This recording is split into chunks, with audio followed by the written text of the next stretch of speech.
Memang persoalan kurban, saya jujur saja selama di Indonesia masih banyak salah pemahaman terhadap kurban. Dan saya pernah berkata, memang Islam kita di Indonesia Islam keturunan. Ya, jadi asal tahu saja. Ya, tapi dari segi belajaran, mohon maaf ya, kita terlalu jauh terhadap pemahaman. Yang saya maksud, kita melaksanakan sesuatu tapi kita sudah belajar, sudah tahu, bukan hanya asal saya dengar, saya lihat, saya bukan sebatas itu, tapi kita punya dasarnya. Dan ini kelemahan kita, di antaranya kurban. Saya pernah mendengar, bukan malah sering mendengar soal kurban dihitungkan beroran. Jadi keluarga suami istri sama 5 anak berarti jumlah 7, wajib sapi. Kalau kurang daripada itu, atau misal suami istri tidak mampu, boleh ini tahun kurban kambing atas nama suami, tahun depan atas nama istrinya. Ini hal keliru sebenarnya. Yang dihitungkan soal kurban beda sama akikah dan beda sama zakat fitrah. Zakat fitrah sama akikah terhitung beroran. Akikah laki-laki 2 kambing, perempuan 1. Kalau tidak mampu boleh. Kalau ada kembar, laki sama perempuan berarti 3 kambing. Tapi kalau tidak mampu boleh 1 kambing, tak masalah. Dan tak ada istilah sekarang saya kurban tapi nanti sisanya seolah-olah ada hutang sama Allah. Sesuai kemampuan kita. Di antaranya kurban. Kurban hitungannya berkeluarga, bukan beroran. Buktinya Rasulullah SAW dan juga cerita Nabi Ibrahim. Ketika Nabi Ibrahim mau sembelih Nabi Ismail, Allah turunkan apa? Mengganti sembelihan Nabi Ismail dan ekor kambing dari surga. Berapa ekor kambing? 1. Padahal Nabi Ibrahim punya istri 2 dan anak.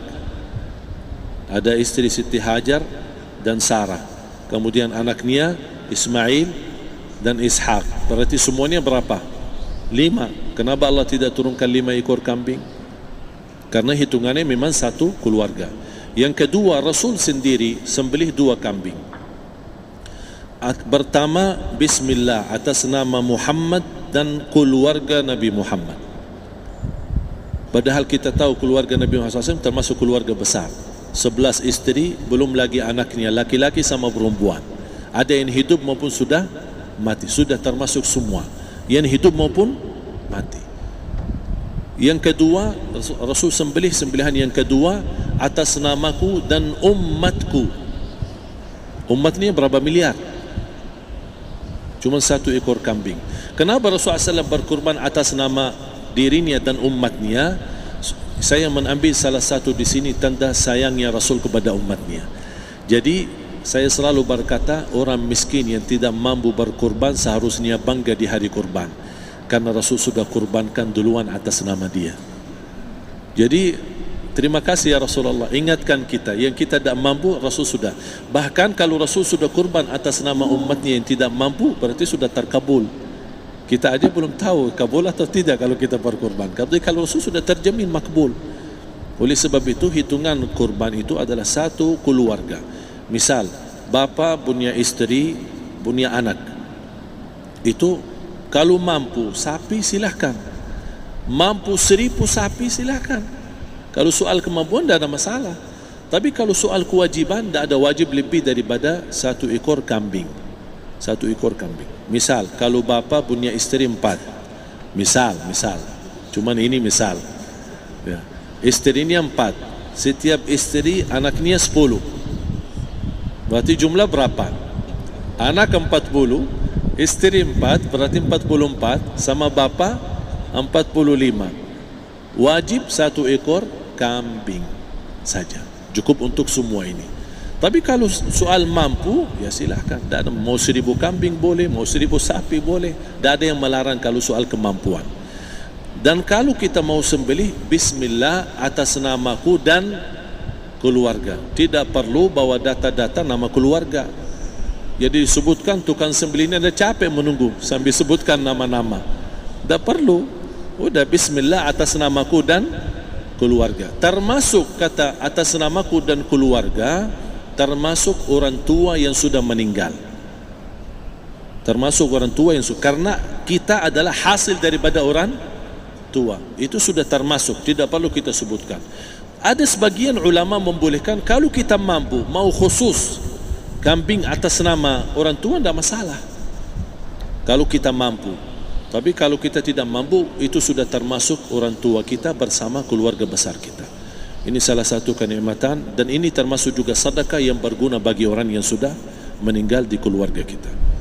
Wallahu ta'ala alam. Dan juga masalah panitia, bisa kita mewakili kalau kita tidak mengerti sembelihannya dan tidak mengerti cara bagiannya. Tapi ada satu sunnah yang termasuk kehilangan sunnah ini, adalah banyak yang tidak mau makan dari hasil kurban, padahal itu sunnah Rasul. Dari akikah boleh makan, dari kurban pun boleh makan. Bahkan sunnah SAW dibagi 3. Sepertiga pertama dihadiahkan. Maksudnya kata dihadiahkan kepada orang kaya. Misal tetangga saya tapi orang kaya, dia bukan miskin, tapi boleh saling hadiah. Karena inti daripada hadiah silaturrahim. Ada keluarga kita termasuk mampu, tapi saya kasih, ini alhamdulillah saya sembelih sapi. Barangkali dia tidak mampu, cuma sembelih kambing. Udah, kita dapat daging kambing, dia dapat daging sapi. Tapi dengan niat hadiah, bukan sedekah, karena dia bukan orang miskin yang menerima sedekah. Yang sepertiga yang kedua adalah sedekah. Sedekah itu termasuk orang miskin. Yang ketiga, kita makan sendiri. Bahkan Rasulullah SAW selepas Idul Adha, beda sama Idul Fitri. Sebelum Idul Fitri dia makan kurma, meyakinkan batalan puasa. Tapi kalau Idul Adha tidak makan dan minum sebelum salat, kenapa? Bukan berarti tidak boleh. Tapi Rasulullah SAW ingin pertama pembukaannya, buka sarapannya atau makan di pagi harinya selepas Idul Adha adalah dari hasil sembelihan kambing itu atau dari kurban. Jadi kita sebagian sedikit. Tapi kalau kita merasa alhamdulillah rezeki saya banyak di rumah, alhamdulillah banyak ada makanan, mau sedekahin semuanya, semua mau sedekahin, tidak masalah. Tapi yang saya maksud, kenapa tidak kita sekali-kali hidupkan sunnah Rasul?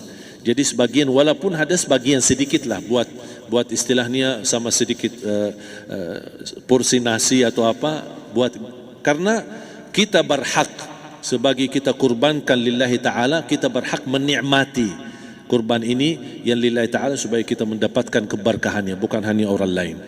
Terus yang kedua ada masalah pembayaran. Kalau kita wakili panitia, boleh kita pesan sama panitia, tolong sedikit dari kurban saya minta buat saya makan. Itu tidak masalah, kita boleh minta. Dan boleh kita wakili, tapi kita tolong ingatkan, tidak boleh pembayaran hasil sembelihan itu dari kulitnya. Ini menjadi salah satu persoalan di Indonesia. Banyak tukang sembelih datang, ketika kita tawarkan untuk sembelih ini, berapa Pak? Oh tidak apa-apa, kasih aja kulitnya sama kepalanya. Jangan Anda setuju, jangan Anda terima. Oh maaf, saya tidak bisa. Bapak berapa ongkos sembelihannya? Kita harus sepakat dulu. Tidak, saya ikhlas, tidak apa-apa, seikhlasnya. Tapi yang penting kepalanya sama kulitnya. Itu aja yang saya minta, yang lain tidak apa-apa. Tidak boleh. Tidak boleh. Kenapa? Karena ini kurban. Kata kurban berarti lillahi ta'ala, bukan untuk jual beli. Kalau kita sudah bayar dari bagian kurban, berarti bukan lillahi ta'ala. Harus kita jaga amalan itu. Tapi bagaimana cara jalan keluarnya? Kita harus sepakat, ijab kabul. Sepakat dulu, Pak, saya udah begini, saya kasih untuk sembelihan 50.000. Bapak setuju? Ya udah setuju. Selesai kan? Sudah sembelih, sudah potong, sudah semua. Lepas ini semua kita kasih ongkos 50.000 ongkos sembelihannya. Habis itu, Pak, kulitnya sama kepala hadiah buat Bapak. Itu tidak apa-apa, tidak masalah. Tapi bukan untuk bayar sembelihan. Faham maksud saya? Harus dibedakan supaya jangan sampai amalan kita kurban habis biaya, habis ini malah tidak diterima karena sudah kita bayar sebagian daripada kurban. Saya silahkan bayar apa yang kita sepakati, mau hadiahkan kepada dia karena kita tidak bisa guna. Buat apa yang kita mau gunain kulitnya, tidak bisa. Tapi mereka, buat mereka lebih berguna, oleh karena itu kita bisa hadiahkan untuk mereka. Bahkan kita bisa juga kasih daging untuk mereka bisa menikmati sebagai sedekah. Wallahu taala.